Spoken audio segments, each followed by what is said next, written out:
રજૂઆત કરી ગુજરાત ગણોત વહીવટ અને ખેતીની જમીન કાયદામાં સુધારા વિધેયક વિધાનસભા ગૃહમાં મંત્રી બળવંતસિંહ રાજપૂતે વિધેયક કર્યું રજૂ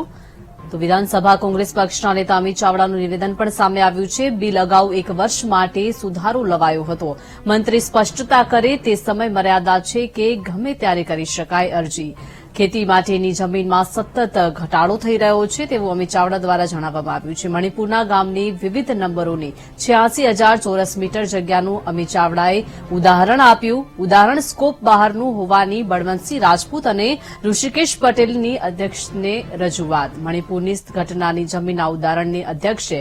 રેકોર્ડ પરથી દૂર કર્યા છે વધુ માહિતી મેળવે સંવાદદાતા મેહુલ દેસાઈ પાસેથી જી મેહુલ શું વધુ વિગત મળી રહી છે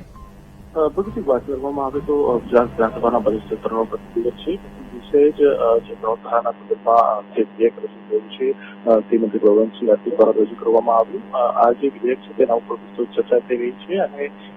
સામે ટકોર જે છે તે કરવામાં આવી રહી છે કે આ બિલ જે છે તેની અંદર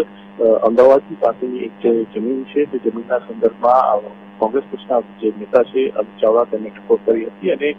તેની અંદર જે છે તે કાર્યવાહી કરવા અથવા એ ઉદાહરણ જે છે તે આપવામાં આવ્યું છે પરંતુ આ ઉદાહરણને લઈને ક્યાંક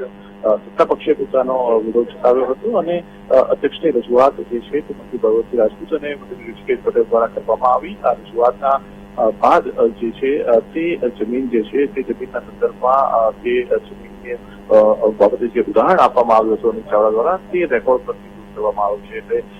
વિધાનસભાની અંદર જે ધારાને લઈને વિધેયક છે તેના ઉપર ચર્ચા જે છે તે અત્યારે ચાલી રહી છે અને આ જે ચર્ચા જે છે તેની અંદર સત્તા પક્ષ અને વિપક્ષ જે છે તે કેટલીક મુદ્દાઓ ઉપર સામસામે ટકોર કરી રહ્યા છે જી આભાર મેહુલ સમગ્ર વિગત આપવા બદલ